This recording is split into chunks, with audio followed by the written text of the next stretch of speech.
এখানে হচ্ছে মরিচ ভর্তা, স্পেশাল ভাবে ভর্তা হবে আজকে। কচু শাক ভর্তা, লেবু আছে, গরম গরম খিচুড়ি হবে।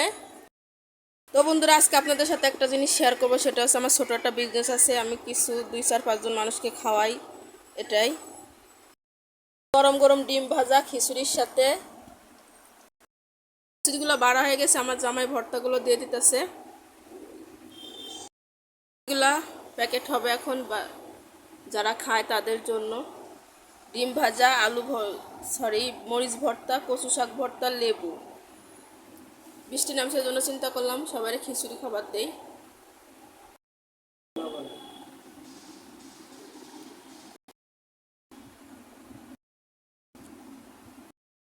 করে প্যাকেট হয়ে গেছে, এখন আমি প্যাকেটে করে দিব, আমার ছেলে দিয়ে আসবে। প্যাকেট করে দিচ্ছি, আর আমার ছেলে দিয়ে আসবে। যা বাবা, দিয়ে আসো খাবারগুলা।